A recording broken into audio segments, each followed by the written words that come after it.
Happy New Year, artinya selamat tahun baru. Andre itu kepala sekolah dari Mutiara Nusantara SD, kasih tepuk tangan buat dia. Saya senang kalau setiap kita di luar jadi berkat, di luar kita betul-betul melakukan apa yang Tuhan beri talenta kita dikembangin di luar. Ya cuma dia kalau ngomong memang gitu ya, Inggris dulu diterjemahin Indonesia. Makanya tadi saya juga Happy New Year, artinya selamat tahun baru ya. Oke. Tahun baru, seru, asik. Mood masih liburan, saya menikmati kemarin sempat ke Jakarta sama istri, sama anak, sama keluarga, mertua saya. Jakarta bagus sekali kalau lagi sepi ya saudara ya. Asik, begitu pulang kemarin Bandung juga sepi, jadi Bandung juga bagus sekali kalau lagi sepi. Cuma mudah-mudahan kalau sepi bisa tetap jalan ya, pengennya gitu kan, sepi tapi bisa lancar. Kita suka pengen yang susah-susah. Oke, masuk tahun ini kami memutuskan untuk temanya adalah helpful. Loh, kok sama lagi? Saudara saya mau beritahu begini, helpful itu gak sesimpel itu. Nanti abis khotbah ini suruh akan belajar bahwa ternyata intisari Alkitab Perjanjian Baru dan Perjanjian Lama, kalau dibuat bahasa sehari-hari yang praktis versi saya, itu artinya begini, bahasa yang dipakai ini, helpful. Jadi intisari, Perjanjian Lama, Perjanjian Baru, mau dipakai bahasa sehari-hari yang praktis, maka saya pilih kata gini, helpful. Makanya apa yang kita pelajari, kenapa 2 tahun kita sambung terus, karena ini bukan sekedar slogan, bukan sekedar spanduk, karena mau pemilu, be helpful, no. Ini adalah kebenaran yang luar biasa sekali, karena itu bulan ini kita akan belajar tentang from here to there. Dari kita yang sekarang, kita mau jadi kayak apa sih? Apa sih yang kita harapkan kita semua bisa jadi setelah di akhir tahun 2019? Saya harap semua bagian akan membantu, semua bidang akan menolong untuk ini bisa terjadi. From here to there. Nah saya akan cerita tentang there. Saya akan cerita tentang there-nya. Di mana kita perlu berjalan ke arah sana. Di mana kita perlu menuju gitu kira-kira. Nah, Yohanes 1 ayat 14. Judulnya Helpful Like Jesus, ya. Yohanes 1 ayat 14, ayat ini atau kitab ini ditulis kira-kira tahun 80 sampai 90 di masa tua dari Yohanes. Waktu semua rasul-rasul sudah nggak ada nih. Petrus sudah disalib terbalik, Markus salib X, Yakobus dilempar hubungan bait Allah dan kepalanya dipukulin sampai otaknya katanya berceceran di mana-mana dan semuanya. Tinggal Yohanes mau dibunuh nggak bisa-bisa, digoreng di atas minyak panas mendidih, nggak matang-matang sampai orang bingung. Ini gimana bikin empuk daging rasul yang satu ini? Nggak bisa saudara, akhirnya dibuanglah di Pulau Patmos. Dan kira-kira di sanalah dia menulis kitab ini juga, Yohanes. Dan dia menulis sebuah kesimpulan di akhir hidupnya. Saudara mesti mengerti, orang waktu di akhir hidup menulis sesuatu, saudara perlu perhatikan loh. Ya kan? Anak muda tuh semangat, tapi esensi kehidupan biasanya di akhir hidup loh, disimpulkan semuanya. Dan lihat ini, dia sudah lihat semua teman-temannya mati, dia sudah lihat semua dianiaya. Lihat kesimpulan dia tentang guru yang dia kenal dari sejak kecil. Saudara mesti mengerti bahwa murid-murid Yesus bukan baru kenal Yesus loh. Murid-murid Yesus itu sudah kenal Yesus karena mereka tinggal satu daerah. Nah kenapa mereka mau ikut Yesus? Karena mungkin dari sejak kecil, dari sejak remaja, dari sejak ini, Yesus memang berbeda. Karena itu mereka memutuskan ikut. Dan siapa Yesus yang dia ikuti ini? Disimpulkan sama Yohanes di akhir perjalanannya. Yohanes 1 ayat 14. Firman itu telah menjadi manusia dan diam di antara kita. Dan kita telah melihat kemuliaannya. Yaitu kemuliaan yang diberikan kepadanya sebagai anak tunggal Bapa. Penuh kasih karunia dan kebenaran. Kesimpulannya begini. Orang yang saya kenal dari sejak saya kecil. Orang yang saya perhatikan dari sejak saya kecil. Dia bukan manusia biasa. Dia firman yang telah jadi manusia, diam di antara kita, dan kita sudah lihat kemuliaannya. Dia ngomong sama orang-orang yang sama-sama dengan dia juga. Kita sudah lihat kan kemuliaannya. Kemuliaan yang diberikan kepadanya sebagai anak tunggal Bapa. Penuh kasih karunia dan penuh kebenaran. Kalau saudara baca Alkitab maka saudara akan menemukan Yakobus, Yudas. Itulah adalah anak-anak yang lahir kemudian dari Maria. Yesus lahir dari Maria karena Tuhan menaruh benihnya di kandungan Maria. Supaya Tuhan bisa turun sebagai manusia dan menyelesaikan dosa manusia. Tapi setelah itu Maria punya anak lagi, Yakobus dan Yudas salah satunya. Dan selama Yesus hidup di dunia, Yakobus dan Yudas tidak pernah mau ikut Yesus. Alkitab bahkan dengan jujur bilang ini, mereka menganggap Yesus gila. Alkitab tuh jujur banget. Bukan kitab yang diatur-atur, saudara tahu. Jujur sekali. Adik-adiknya anggap Yesus gila. Tapi tahu suatu kali mereka semua mengalami sesuatu. Waktu Yesus bangkit dari maut. Disitulah adik-adiknya yang pernah menganggap Yesus gila, kakaknya gila. Yakobus pun bilang, dia bukan kakak saya. Dia Tuhan yang turun sebagai manusia. Yohanes bilang ini, firman itu telah jadi manusia. Diam di antara kita. Dan kita sudah melihat kemuliaannya. Yaitu kemuliaan yang diberikan kepadanya sebagai anak tunggal Bapa. Penuh kasih karunia dan penuh kebenaran. Katakan penuh kasih karunia dan kebenaran. Lagi penuh kasih karunia dan kebenaran. Sekali lagi penuh kasih karunia dan kebenaran. Ini adalah hal yang menonjol dari kehidupan Yesus. Penuh kasih karunia dan kebenaran. Kalau mau diceritain Yesus bagaimana, ternyata yang diceritain bukan sekedar menyembuhkan orang sakit, tapi penuh kasih karunia dan kebenaran. Yang diingat orang tentang Yesus penuh kasih karunia dan kebenaran. Kemuliaan Tuhan yang terpancar lewat Yesus, itu penuh kasih karunia dan kebenaran. Amin. Dan itulah yang seharusnya menjadi dare-nya kita. Tujuan kita berjalan, tujuan kita di tempat ini. Untuk apa? Suatu hari orang juga akan kenal kita sebagai ini. Orang yang penuh kasih karunia dan kebenaran. Itulah kenapa di tempat ini kita memutuskan kita hendak khotbah pakai jubah. Saya hendak kritik yang terserah. Tapi kita memutuskan ini. Karena Yesus bukan dikenal karena atribut rohaninya. Atribut agamawinya, bukan itu maksud saya. Tapi Yesus dikenal sebagai kehidupannya sehari-hari yang penuh kasih karunia dan kebenaran. Saya harap kalau suatu kali orang kenal saudara, apa komentar orang tentang saudara? Penuh kasih karunia dan kebenaran. Apa yang dikenal orang oleh kepada saudara yang businessman di tempat ini? Penuh kasih karunia dan kebenaran. Apa yang dikenal sama kaum profesi di tempat ini? Orang kenal saudara sebagai profesional di tempat ini apa? Penuh kasih karunia dan kebenaran. Karena Yesus kita seperti itu. Yang setuju katakan amin. Yesus datang untuk menyatakan Tuhan. Kita belajar di Natal kemarin. Yesus datang untuk menyatakan Tuhan. Memberi contoh bagaimana hidup sebagai anak Allah. Yesus datang untuk menyelesaikan dosa kita di atas kayu salib.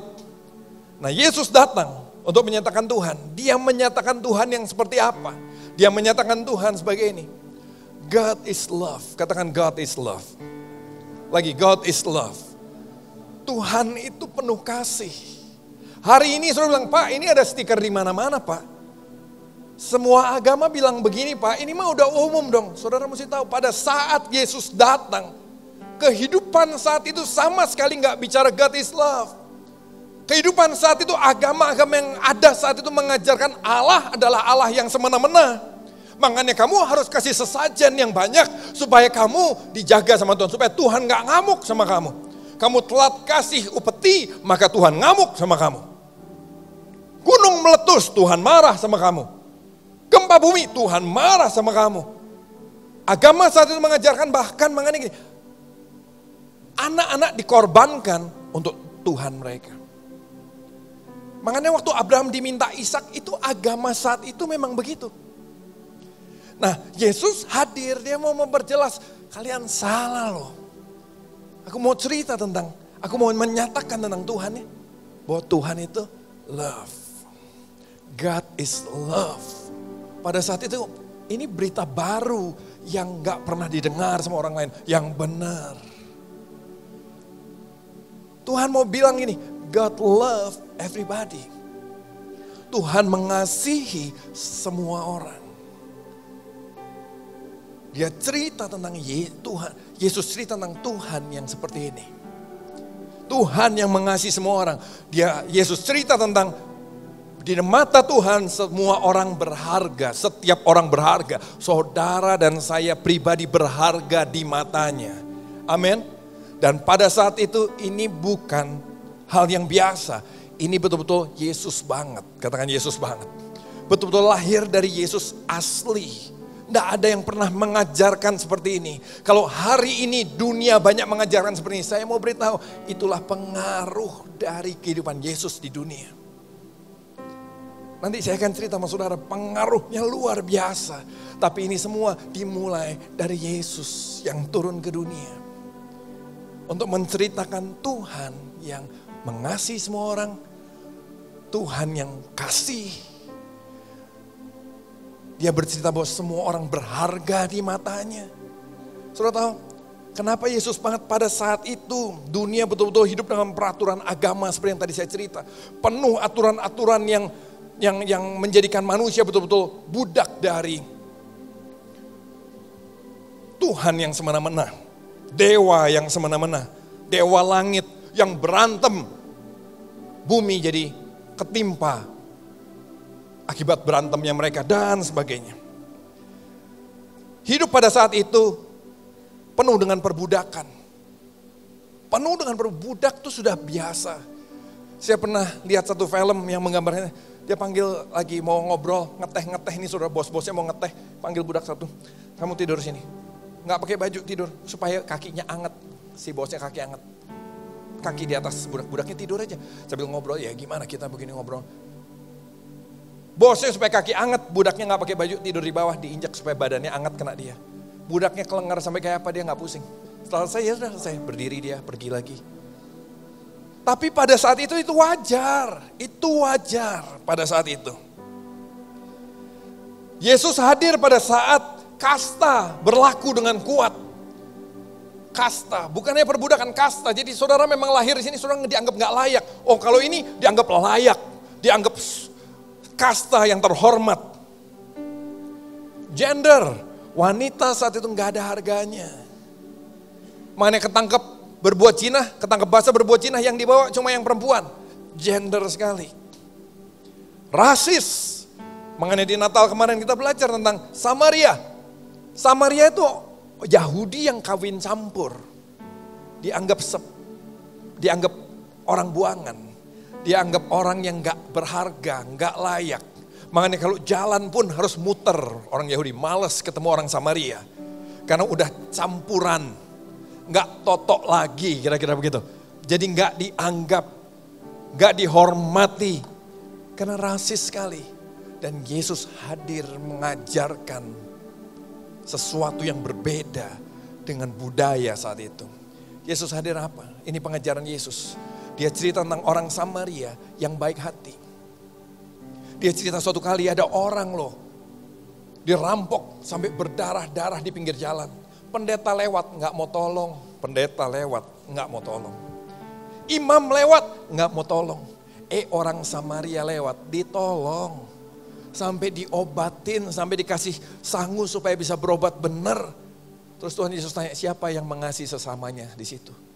Dia ambil contohnya Samaria, orang yang ditolak orang Yahudi, orang yang kamu tolak belum tentu jahat. Itu pengajaran Yesus. Yang buat orang Yahudi gini, contohnya yang lain kayak ilustrasinya nggak berkenan di hatiku.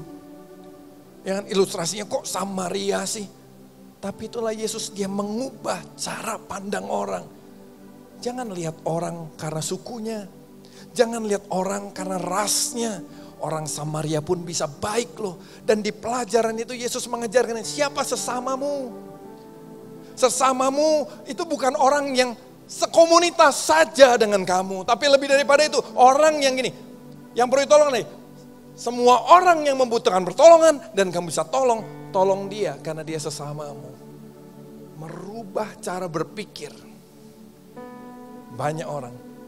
Terus Tuhan Yesus khotbah tentang perumpamaan domba yang hilang, dirham yang hilang, anak yang hilang yang Desember kemarin kita bahas.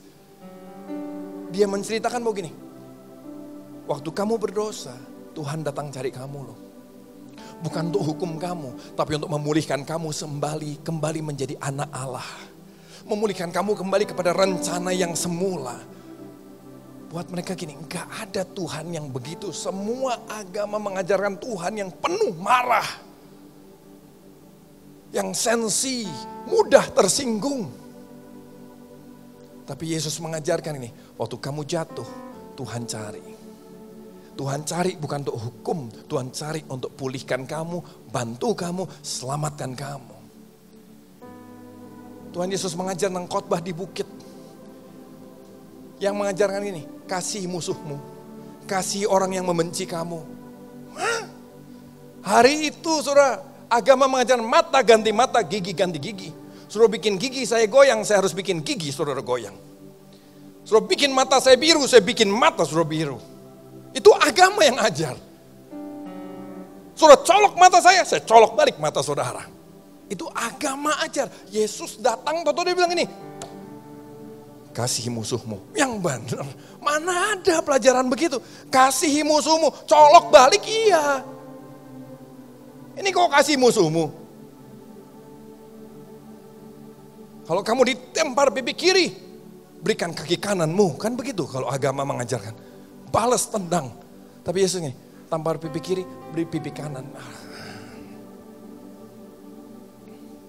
Khotbah di bukit memutar balik semua. Berbahagialah kamu yang miskin. Kok berbahagia yang miskin? Coba suruh baca. Bahkan ribuan tahun kemudian kita pun masih sulit menerima pola pikir Tuhan. Berbahagialah kamu yang miskin. Berbahagialah kamu yang dianiaya karena kebenaran. Kok bisa? Tujuan kita ke gereja pun bukan itu kadang-kadang sampai hari ini. Tapi itu loh pengajaran Yesus. Terus dia khotbah lagi dia cerita tentang persembahan janda miskin. Suatu kali dia lagi di bait Allah, terus dia panggil murid-muridnya, coba kita perhatiin yuk. Lihat yang persembahan. Jadi waktu suruh persembahan, Tuhan Yesus panggil murid-muridnya, yuk lihat yang persembahan. Ada yang begitu masukin, kantongnya langsung jatuh, saudara, berat banget. Bunyi gedebuk. Ada yang masukin janda miskin, masukin sedikit sekali. Terus Tuhan tanya sama murid-murid, kamu udah perhatiin yang persembahan tadi? Yang ngasih paling banyak siapa? Orang kaya, bukan. Loh tapi banyak banget, bukan dia. Yang ngasih paling banyak yang itu tuh. Janda miskin, yang gak ada orang perhatiin. Bahkan Asyir pun cuma ini. Itu yang kasih paling banyak, kenapa?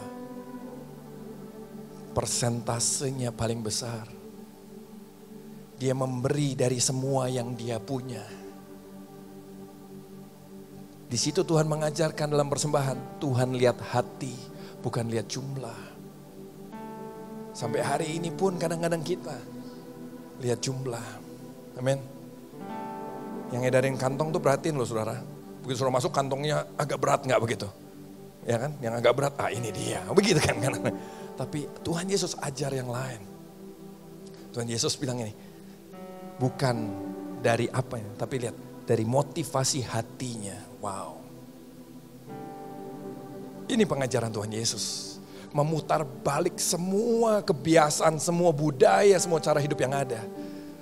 Lihat orang yang ditolong Yesus juga aneh-aneh. Perempuan Samaria. Perempuan Samaria. Sudah tahu? Orang Yahudi aja tolak orang Samaria. Sampai orang Samaria harus punya kampung sendiri. Tinggal sendiri, kota sendiri di sana. Dan lihat, udah Samaria ditolak Yahudi, Samaria menolak perempuan ini. Makanya dia harus ke sumur sendirian. Kenapa ditolak? Jadi sudah tolaknya udah tolak kuadrat. Ditolak lagi. Tapi Tuhan Yesus pilih siapa? Pilih ketemu perempuan ini. Dia pulihkan perempuan ini. Dia terima, dia sembuhkan perempuan ini. Sampai sembuh. Orang sakit dia terima. Orang kusta yang satu situ. Kenapa kusta? Kusta lambang dari hukuman Tuhan. Tapi sudah baca baik. Orang-orang sakit bisa datang sama dia. Dia sembuhkannya dengan cara yang beda-beda, yang aneh-aneh. Dia sentuhlah. Sentuh itu gak boleh saudara. Disentuh sama dia untuk dijadikan sembuh. Kenapa? Sentuhan seringkali melambangkan penerimaan. Dan penerimaan itu menyembuhkan. Bukan cuma sakit fisik, tapi sakit di hati. Tuhan Yesus bukan menyembuhkan fisiknya. Tuhan Yesus juga sembuhkan hati orang-orang yang ditolak sama masyarakat. Saya ulang, Tuhan Yesus bukan menyembuhkan fisiknya saja, tapi Tuhan Yesus juga menyembuhkan hati dari orang-orang yang ditolak masyarakat pada saat itu. Pemungut cukai. Matius yang tulis Alkitab itu pemungut cukai. Pemungut cukai pada saat itu dianggap pengkhianat. Keluarga yang punya anak jadi pemungut cukai itu tanda memalukan anaknya pemungut cukai. Itu jadi bahan gosip. Kampungnya malu kalau ada pemungut cukai di kampungnya karena itu pengkhianat. Pemeras orang sebangsa. Pemeras orang sedaerahnya untuk penjajah. Tapi Yesus jadikan dia murid. Wow. Hari ini sometimes saya pilih beberapa leader, saya ajak beberapa leader ini. Nggak salah, tapi saya mau cerita. Ada aja loh saudara yang ini, Pak Andi, yang itu mah jahat. Leader-leader yang lain baik-baik Pak Andi, yang itu jahat. Saya bilang nggak apa-apa, orang jahat kan perlu kesempatan. Kenapa? Ada yang masa lalunya kacau balau. Ada yang komplain, it's okay, nggak apa-apa komplain. Tapi saya mau cerita, kenapa saya buat itu? Karena Yesus buat. Ada yang bilang ini udah jelas ini bakal yang nusuk lu nanti suatu hari. Ini Yudasnya lu nih suatu hari. Saya bilang, it's okay. Pak siapa orang yang enggak ada, ini dulu. Yudasnya. Saudara tahu nih? Jadi waktu Yesus pilih 12 murid, menurut saya ada banyak komplain di sana. Bahkan 12 murid pun enggak semuanya rukun loh saudara. Alkitab cerita mereka kadang bertengkar. Saudara bisa bayangin, Matius yang pemungut cukai ketemu sama 2-3 murid Yesus yang Yahudi garis keras.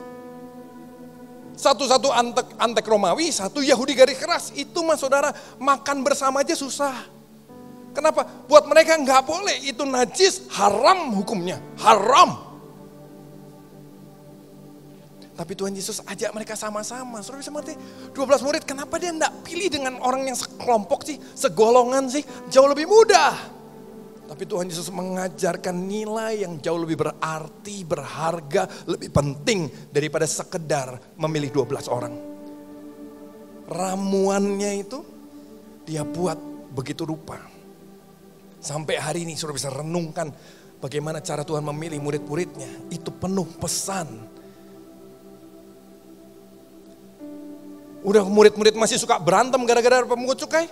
Suatu kali Tuhan Yesus jalan sama murid-muridnya. Terus ada pemungut cukai yang dibenci sama semua orang. Naik ke atas pohon. Namanya siapa? Siapa namanya? Sakius. Terus dia bilang, Sakius turun. Yuk kita makan bareng. Murid-muridnya, aduh again. Lagi gak kurang masalah kah? Kok lu ini aduh guru, kamu kok gak bijaksana sih? Kita tuh udah disorot loh. Orang komplain kan, gurumu tuh makan dan minum terus. Orang udah komplain sama kita, sekarang orang paling dibenci sampai naik ke pohon tuh lihat kamu ajak makan lagi. Aduh, gak ada orang lain kah yang bisa diajak makan? Tapi Tuhan Yesus bilang nih, kamu gak mau ikut gak apa-apa, aku mau makan sama dia. Ya sudahlah kita ikut semua. Akhirnya mereka semua terpaksa makan sama Sakius. Sambil geleh-geleh gitu kan, orang Sakius terbalik pisan, kok aing sih ya. Maneh dan sebagainya saudara.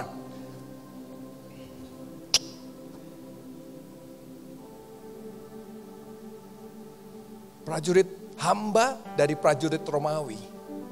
Romawi ini siapa? Prajurit Romawi, penjajah, musuh. Orang Yahudi itu kan sampai hari ini terkenal gini, sangat eksklusif kan. Ini penjajah, musuh. Hambanya lagi. Waktu minta tolong, yang ini mah tolak kan, ini mah enggak lah ya. Yang ini enggak, udah pasti kan. Ditolong juga sama Yesus. Ditolong juga sama Yesus. Sampai orang gini, batasnya apa sih kita ini? Batasnya apa?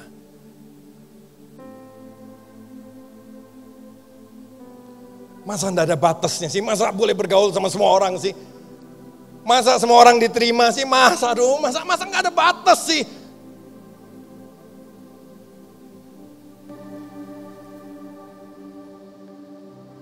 Terus yang saya tulis terakhir, pelacur. Orang bawa pelacur, nih ketangkep basah. Nih kitab bilang ini, kitab agama kita bilang ini, rajam sampai mati. Ayo kita rajam. Tuhan Yesus coret-coret di tanah. Saya nggak tahu apa gambar kartun atau apa, saya kurang tahu. Terus ya udah semuanya dia, yang nggak pernah berdosa lempar duluan deh. Yang udah pada pegang batu saudara, ada yang pegang batunya gede mau lempar begitu kan. Karena mau bunuh orang loh ini, nggak mungkin batu kecil dong saudara. Udah pegang batu besar, yang nggak pernah dosa lempar duluan deh. Yang udah besar, ayo lempar. Gua nggak jadi semua pergi. Waktu semua sudah pergi, sepi, tinggal dia dengan perempuan itu, dia bilang, nggak ada yang hukum kamu, nggak ada yang lempar kamu. Aku pun nggak hukum kamu. Pergi ya, tapi jangan bikin dosa lagi, oke? Waduh. Menyembuhkan, saudara, itu bukan cuma mengampuni, menyembuhkan. Tapi yang paling heboh yang buat saya sampai hari ini pun saudara pasti susah terima, bayangin. Makanya heboh banget, gini loh. Suatu kali Yesus lagi rame-rame, toto datang perempuan. Alkitab bilang, maaf saya enggak maksud merendahkan, kita semua berdosa loh ya. Kita enggak ada yang lebih jelek, semua kita jelek lah sudah gitu. Tapi Alkitab bilang ini, pelacur datang. Terus dia pecahin minyak wangi yang paling mahal. Kok tahu dari mana? Dari wanginya. Wih. Dia basuh kaki Yesus pakai minyak wangi, dia usap pakai rambutnya. Saya yakin kalau zaman itu sudah zaman Instagram, maka fotonya beredar di mana-mana. Jadi hoax di mana-mana. Gila banget. Eduns ya. Terbalik ya mah. Sesat dan semuanya. Nggak usah 2000 tahun yang lalu. Hari ini kalau ada yang begitu di sini. Toto nangis di kaki saya, pegang kaki saya begitu kan. Kacau. Saya bilang murid bukan muhrim pak. Kan gitu saudara. Halo. Saudara coba renungin ini. Kalau saudara kebayangkan, itu Yesus 2000 tahun yang lalu lakuin itu, dia terobos semuanya loh. Sadis. Penuh kasih karunia dan kebenaran. Kalau dia terus hidup kacau, gak benar. Saudara tahu, Alkitab rata-rata ditulis tahun 40 sampai 60. Itu baru 10 tahun setelah Yesus disalib. Belum 10 tahun malah, Yesus disalib tahun 33-an kan. 40 sudah mulai ditulis Alkitab sampai 60. Berarti belum 10 tahun sudah mulai ada yang ditulis. Kalau itu memang gak benar, gak akan nyebar dong. Allah waduk pisan, Allah bohong pisan lah. Tapi karena semua bilang, dia benar hidupnya. Kita melihat kemuliaannya, penuh kasih karunia, tapi penuh kebenaran.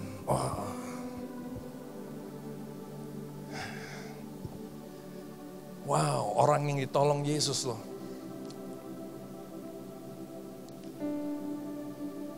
Yesus datang untuk mengubah value dari dunia. Katakan value. Lagi value. Nilai yang berharga itu dirubah. Dulu yang kalau berharga kalau begini. Kamu baru berharga kalau kamu mencapai ini. Kamu berharga kalau begini. Dirubah sama Tuhan. Dia mengubah cara berpikir dunia. Yesus mengubah lifestyle dari dunia. Makanya saya mau bilang nih, sekarang tadi God is love dan sebagainya, stiker di mana-mana. Kenapa? Dunia mau nggak mau, suka nggak suka, dirubah sama teladan Yesus. Tanpa sadar kasih itu menjadi sebuah hal yang dihargai sekarang. Dulu dianggap rendah, sekarang makin dihargai, makin dari kenapa? Siapa yang memulainya? Yesus. Nggak ada yang lain, Yesus. Dia mengubah cara berpikir. Dia mengubah lifestyle. Saudara tahu kalau saya pelajari Eropa punya hukum peraturan undang-undang. Bagian-bagian tertentu yang memperhatikan kesejahteraan penduduknya. Itu semua asalnya dari Alkitab. Waktu saya baca, ini mah Alkitab banget. Saudara tahu asuransi, pemikirannya Alkitab. Dunia dirubah cara berpikirnya, lifestyle-nya. Harusnya kita murid-muridnya juga begitu dong. Halo? Saat itu Kristen dianiaya. Abad-abad jemaat mula-mula dianiaya. Sampai hari ini pun banyak Kristen dianiaya. Tapi lihat ini, tapi mereka tetap terkenal, mereka menyebar kemana-mana. Mereka dikenal karena compassion-nya dan generosity-nya. Compassion-nya dan generosity-nya. Belas kasihnya besar. Kemurahannya besar. Itu kekristenan. Itu kekristenan. Harusnya kita juga begitu. Yang setuju kata amin.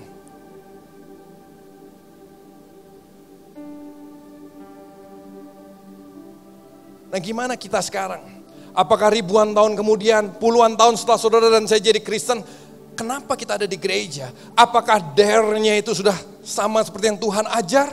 Atau dare-nya lain? Banyak kita ke gereja, kenapa? Supaya saya kaya, Pak.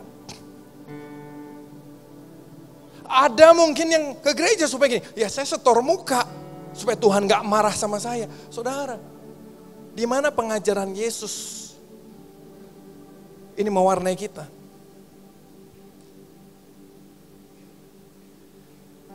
Kapan kegiatan kita dipenuhi dengan orang-orang yang Tuhan banyak temui? Rasul-rasul itu sampai kewalahan, sampai harus bagi tugas loh di zaman jemaat mula-mula. Baca di Kisah Rasul kan. Mereka bagi tugas kenapa? Sangat banyak mereka tolong orang sampai kewalahan. Terus mereka atur. Supaya.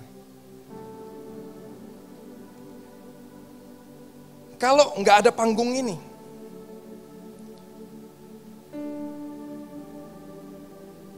apa pelayanan kita? Banyak pendeta kalau nggak ada panggung, nggak dikasih mic, bingung. Terus gue pelayanan apa? Saudara, sejak kapan pelayanan kita tergantung mic? Dare-nya kita di mana? Saya harap suatu kali kita nggak perlu panggung ini lagi loh.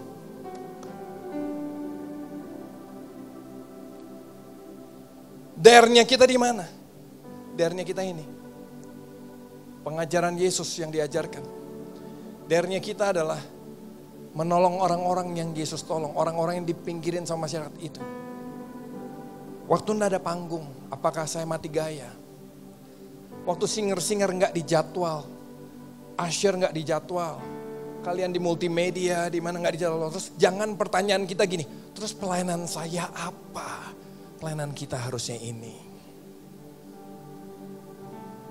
Ini enggak perlu panggung, ini enggak perlu mic. Ini enggak perlu jadwal.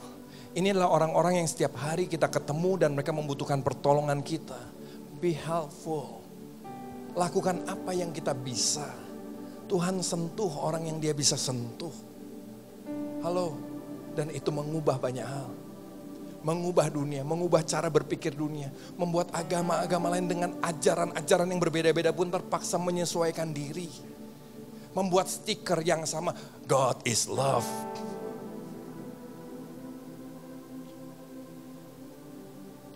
Kalau suatu hari kita akan dikenal, harapan saya kita dikenal karena compassion-nya dan generosity-nya. Bukan karena lighting-nya. Bukan karena lagunya. Bukan karena AC-nya. AC-nya lo dingin bro. Saya dengar satu cerita ada jemaat-jemaat pindah gara-gara AC di satu gereja sudah cukup lama gak diperbaiki-perbaiki. Ada bocor sampai bau, kena karpetnya. Beberapa jemaat pindah, kenapa? AC-nya rusak. Saudara, saya bukan bilang saudara tidak boleh pindah gereja, boleh pindah gereja. Tapi gini, pindahlah gereja kalau saudara punya panggilan yang sama dengan kelompok itu, komunitas itu. Karena kita ini tubuh Kristus kan, ada beda-beda memang panggilan. Nah temukan di mana panggilan saudara dan saya. Bergabunglah bukan karena lightingnya lebih terang. Bergabunglah bukan karena AC-nya lebih pas. Bergabunglah di satu tempat bukan karena lebih nyaman, lebih lux, lebih mewah. WC-nya wangi, bukan cuma karena itu. Walaupun itu bagus. Tapi bergabunglah di satu komunitas karena saudara satu panggilan dengan mereka. Saudara satu kerinduan dengan mereka. Amin. Saya rela saudara bergabung kemana saja asal itu satu panggilan dengan saudara. Saudara menggenapi panggilan Tuhan dalam hidupmu. Itu lebih baik daripada saudara memaksakan diri di tempat ini. Tapi beda panggilan. Amin. Harusnya pelayanan kita itu ini. Nggak tergantung jadwal. Nggak tergantung banyak hal. Kalau itu kenapa kita nggak pakai jubah? Kenapa kita nggak pakai ornamen-ornamen agamawi? Kita berharap kita dikenal karena compassion-nya. Karena generosity-nya.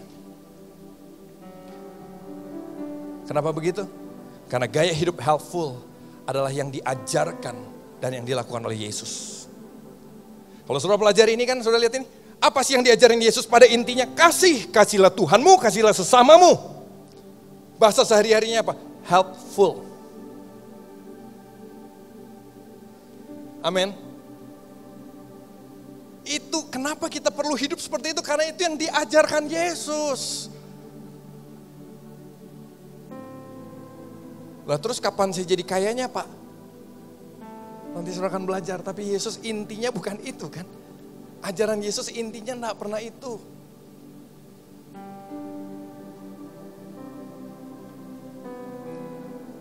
Terus kenapa kita bisa jadi salah kaprah semua, Pak? Ponakan saya kemarin masih kecil suaranya.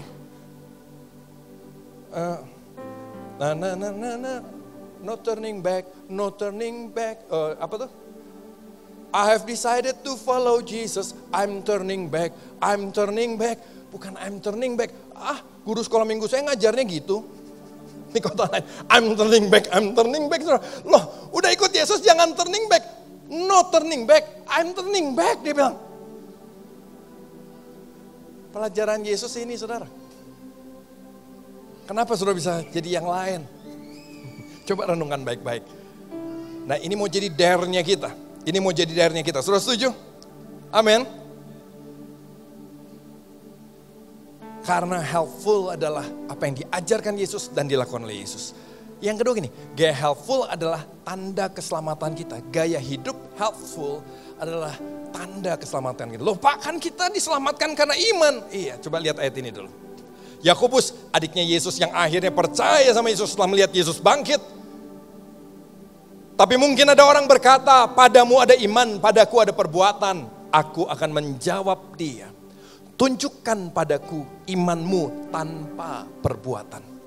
Aku akan menunjukkan kepadamu imanku dari perbuatanku. Keren. Jelas ya? Kita diselamatkan karena iman loh, bukan karena perbuatan baik. Tapi tandanya apa bahwa kita sudah diselamatkan? Tandanya apa kita sudah punya Yesus di sini? Tandanya apa bahwa kita sudah punya iman? Yakobus bilang nih, aku akan menunjukkan imanku lewat perbuatanku. Orang yang sudah mengalami Yesus pasti tindakannya akan mulai berubah seperti Yesus. Kalau belum, cek jangan-jangan belum punya Yesus. Yesus gak pernah egois. Kalau orang gak mau helpful, gaya hidup helpful adalah tanda keselamatan kita. Kalau orang gak mau helpful, egois terus. Cek jangan-jangan Yesus yang penuh dengan gaya hidup helpful, penuh kasih karunia dan kebenaran itu, belum ada di hati kita.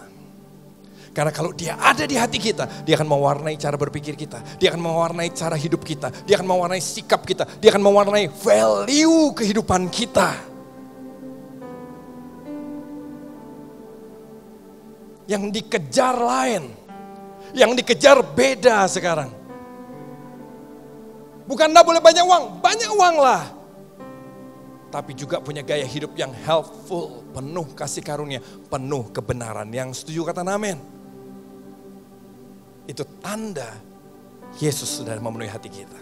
Itu tanda keselamatan sudah kita terima. Amin. Perbuatan baik tidak menyelamatkan, tapi perbuatan baik adalah bukti keselamatan kita. Orang bisa menolong tanpa kasih, tapi orang tidak bisa mengasihi tanpa menolong. Betul enggak? Lagi mau kampanye, orang bisa tiba-tiba suka menolong. Karena pemilu sebentar lagi. Tapi orang tidak bisa mengasihi tanpa menolong.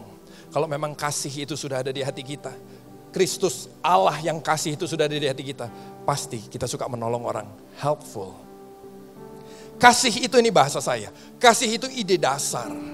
Orang suka bilang ini abstrak kasih itu, tapi helpful lah wujud dari kasih. Saya mengasihi. Abstrak kan? Saya mengasihi sesama kok Pak, saya mengasihi orang lain, no, that's good. Tapi wujudnya apa dari kasih itu? Helpful. Helpful, hidup yang suka menolong orang lain. Yang terakhir, gaya hidup helpful membuat kita akan berkembang. Pak, terus kita gimana caranya sih? Tuhan gak mau kita maju, oh Tuhan mau kita maju. Caranya gimana? Helpful akan membuat saudara dan saya berkembang. Saudara, jangan cuma ngejar kayanya. Kenapa? Hati-hati saudara. Jangan pakai sesajen-sesajen Kristen. Amin. Saudara mengerti maksud saya sesajen Kristen? Melakukan ini supaya diberkati Tuhan. Melakukan ini supaya diberkati Tuhan. Beri ini nanti diberkati Tuhan. Kasih ini nanti 10 kali lipat, 30 kali lipat, 100 kali ganda. Saudara, itu sesajen Kristen. Saudara, kaya tidak pernah menjadi bukti sebagai orang itu berkenan di depan Tuhan. Amin, tidak pernah. Istri banyak tidak pernah jadi bukti orang itu berkenan di depan Tuhan. Jangan salah. Suami banyak juga tidak pernah jadi bukti saudara berkenan sama Tuhan. Kita kan kadang-kadang bangga, gue laku loh, masih laku gue diberkati Tuhan. Saudara, itu bukan diberkati Tuhan. Kok bisa salah? Saudara tahu, itu kan yang iblis tawarin sama Yesus. Yesus datang ke dunia, iblis ketemu dulu. Udah deh, gak usah lakuin apa yang Bapak minta ya. Gak usah lakuin yang Tuhan mau ya. Gua kasih seluruh dunia ini buat lu. Asal lu ikut gua. Dengar baik-baik. Iblis akan berikan semuanya sama kita. Sebagai ganti supaya kita gak usah lakukan firman. Sekali saya ulang. Iblis akan kasih semuanya buat kita. Apa yang kamu mau? Seks, kasih. Kaya, kasih. Apalagi? Semua dikasih. Yang penting gak usah lakuin firman ya. Ke gereja, oke, tapi gak usah lakuin firman ya. Lu pengen kaya, gua kasih. Tuhan gak cari sesajen. Tuhan cari murid. Tuhan gak cari sesajen. Alkitab bilang, Tuhan bukan cari persembahan loh. Alkitab bilang nih, tapi dia mencari belas kasihan. Dia cari orang yang mau jadi muridnya. Yang mau melakukan seperti apa yang Yesus mau lakukan. Yang setuju kata amin. Nah, gimana caranya saudara akan diberkati Tuhan lebih lagi? Helpful akan membuat saudara berkembang. Gaya hidup helpful akan membuat kita memuliakan Tuhan. Gaya hidup helpful akan memperkenalkan Tuhan pada sesama. Gaya hidup helpful disukai semua orang. Yang setuju kata amin. Memuliakan Tuhan loh.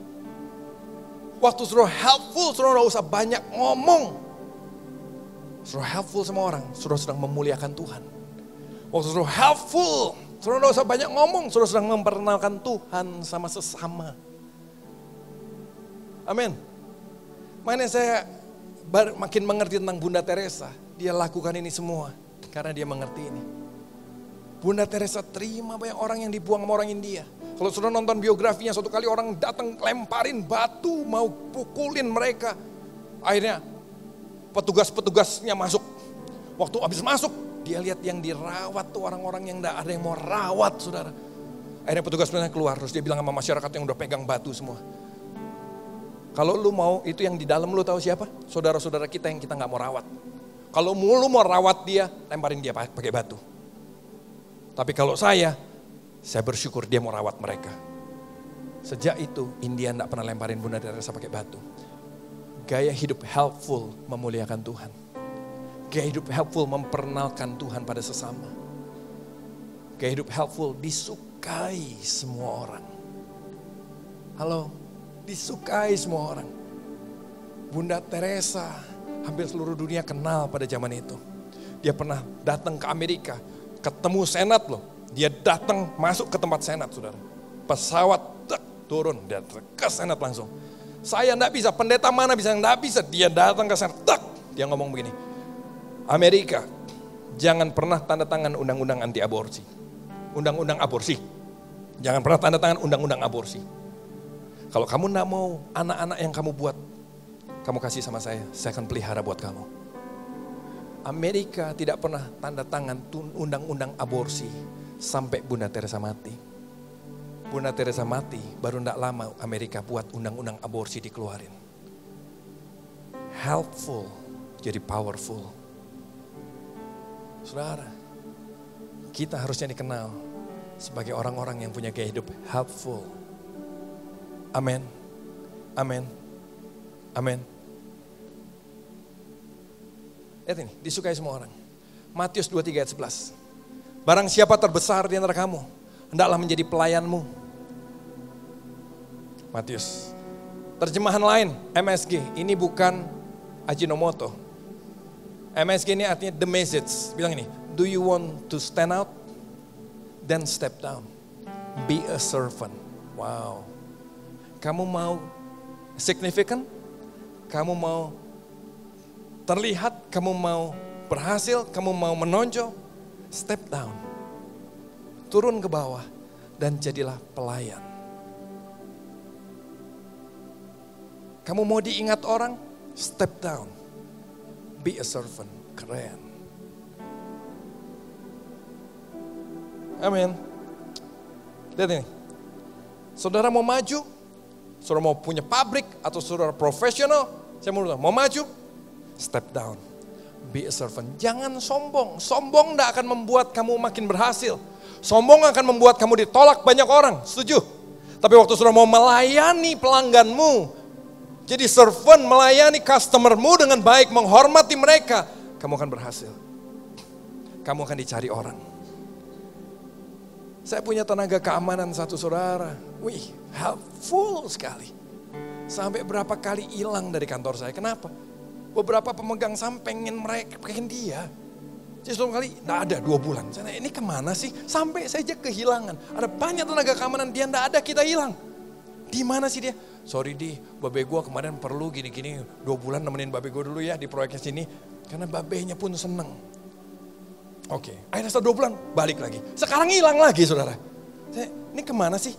Iya di, partner saya bikin bisnis baru. Dia bilang, kita ambil ke sana ya, soalnya orangnya baik, cocok sama bisnis kita. Saudara lihat ini, orang yang helpful, enggak punya pendidikan tinggi, enggak punya modal tinggi, dicari orang. Do you want to stand out? Then step down. Be a servant. Amin. Saudara bos, saudara mau semakin dicari orang? Step down. Be a servant. Saya hamba Tuhan. Mau semakin jadi berkat buat orang? Step down. Be a servant. Bukan semakin membesarkan kepala saya. Apalagi hidung. Nanti saudara pikir operasi plastiknya gagal tuh. Kan gitu saudara. Tapi step down. Be a servant. Saudara mau keluarga saudara pulih. Hubungan dengan pasanganmu, orang tuamu, anakmu. Jangan adu otot. Jangan adu gengsi. Step down. Be a servant. Kamu akan memenangkan hati pasanganmu. Tapi kan gua suami. Jangan gedein gengsi. Step down. Be a servant. Hidupmu akan berkembang. Keluargamu akan berkembang. Yang setuju kata amin. Dimanapun, step down, be a servant. Saya undang tim boleh maju ke depan. Setiap kita punya talenta. Contoh pemain keyboard ini dan pemain musik ini. Tuhan kasih mereka talenta, bukan untuk mereka mengurung diri di gereja. Gue sibuk main musik. Nah. Talenta ini Tuhan kasih, setiap kita punya talenta, supaya kita bisa jadi helpful di luar sana. Betul? Dia bisa sangat helpful dengan talenta keyboardnya dia. Dia bisa tolong orang yang dia mau tolong. Dia bisa hidup dan berkembang dari situ. Saya punya talenta, saudara punya talenta. Helpful lah di luar sana. Talenta-talenta kita ada untuk kita bisa jadi berkat di sana. Dan modalnya apa? Sikap hati helpful akan membuat saudara berhasil dimanapun saudara ada. Bahkan saudara ditempatkan di tempat yang paling menolak kekristenan pun saudara akan berhasil. Sama seperti Bunda Teresa tuh. Henny Kristianus. Dia pendeta. Terjebak dengan jadwal khotbah dan semuanya. Dia jenuh dengan semuanya. Soalnya apa yang saya bisa buat ya. Dia lihat tiap kali keluar dari ruko tempat dia tinggal ada 5 anak jalanan. Yang dia, saya mau buat apa ya. Dia penyanyi di gereja waktu itu. Dia bilang kalau saya nyanyi kayaknya mereka garing. Kan kalah sama siapa namanya? Siapa? Sudah gak ada kenal penyanyi dunia ya? Suara rohani banget deh. Siapa? Ya siapapun juga. Kalah lah suaranya sama Isyana, nah siapapun. Iya kan? Terus apa? Oh saya bisa bahasa Inggris. Dia tanya sama 5 anak jalan ini. Hey, mau gak tante ajarin bahasa Inggris? Mau. 5 orang inilah awal mula sekarang 5.000-an orang anak lebih. Tiap hari dia kasih makan. Tiap hari dia pikirin pendidikannya. Tiap hari dia pikirin masa depannya. Dimulai dengan helpful. Talenta yang dia punya apa? Inggris. Sisil. Dia cuma waktu berdoa sama teman-temannya, dia kok yang lain bisa berdoa buat si A, si B, saya kok enggak ada doain siapa-siapa ya. Betapa egoisnya saya. Dia hancur hati dan dia bilang, Tuhan saya pengen bisa doain buat jiwa-jiwa. Suatu kali dia cuma lihat orang-orang main, anak-anak perempuan main bola di pinggir jalan. Dia tanya, mau nggak kalian dilatih main bola beneran? Dan kalian bisa punya masa depan di situ. Mau. Tim itu akhirnya jadi juara 2 nasional. Dapat beasiswa di mana-mana, dapat karir profesional yang bagus. Dea, saya kenal dia dari sejak lulus SMA. Dia pindah Bandung. Dia kuliah. So tahu, dari sejak dia kuliah dia ngisi waktu kosongnya apa? Pergi ke Wiataguna, bacain buku buat orang yang gak bisa baca. Orang lain yang membutuhkan pertolonganmu yang kita bisa tolong dia karena itu sesamamu. Kerjanya itu dari sejak lulus SMA. Hari ini dia pelayanan, dia bangun komunitas, menolong anak-anak kebutuhan khusus. Kalau saya lihat dia gendong anak itu, saudara, kadang anaknya sudah lebih besar dari dia. Tapi dia peluk, dia gendong. Kadang yang dia batasin anak yang dia layani berdasarkan ukuran tubuh. Karena dia bilang, saya enggak kuat Kak Andi. Badan saya enggak cukup besar untuk tolong anak ini. Tapi dimulai dari kapan? Dari seorang anak perempuan yang dia bisa baca buat orang yang enggak bisa baca. Dan dia bacain itu. Setiap hari dia ambil waktu 1 jam. 1 jam di sana. Ada banyak sekali di antara kita yang helpful dan itulah dare kita. Kenapa? Karena itulah Yesus, Tuhan kita. Dia mengajarkan itu, dia hidup seperti itu. Dan kita mau seperti dia. Yang mau katakan amin, beri tepuk tangan buat Allah kita. Berkati umatmu yang tempat ini semua Tuhan. Pribadi-pribadi supaya kami boleh mengalami pemulihan, kesembuhan yang daripada Tuhan terus. Arahkan tangan kita sebelah-sebelah, doain sebelah-sebelah saudara. Mungkin ada yang sakit di antara kita. Lepaskan kesembuhan. Kami bersatu hati berdoa minta kesembuhan daripada Tuhan tercurah di tempat ini. Kesembuhan mengalir di tempat ini dalam nama Yesus. Mungkin ada yang sedang kesulitan, Tuhan kami berdoa biar kekuatan daripadamu menjadi kekuatan kami. Celikan mata kami, bukakan mata kami untuk kami boleh melihat jalan apa yang harus kami ambil dalam masa-masa yang tidak mudah. Berkati kami semua satu sama lain Tuhan. Berkati keluarga-keluarga di tempat ini sekali lagi. Supaya pemulihan demi pemulihan boleh terjadi. Terima kasih Tuhan, terima kasih. Mari umat yang disayangi Tuhan. Engkau yang sudah dilayakkan Tuhan. Bukan karena kebaikanmu tapi karena anugerah Tuhan. Engkau yang sudah diampuni, dijadikan anak. Bahkan kita bilang kita disempurnakan untuk selama-lamanya. Mari angkat hatimu dan tanganmu di depan Tuhan. Pulanglah, masukilah tahun 2019 dengan berkat yang berlimpah-limpah dari Allah Bapamu yang di surga. Dalam cinta kasih Anak yang tunggal, Yesus Kristus Tuhan kita yang hidup. Dan dalam persekutuan yang manis dengan Roh Kudus. Beliau selalu menyertai kita semua. Dalam segala sesuatu yang kita kerjakan. Dan membuat kita memuliakan Tuhan di dalamnya. Dan sejak hari ini, sampai Yesus menyebut dari awan-awan. Bahkan sampai selama-lamanya. Yang percaya sama-sama kita katakan, amin.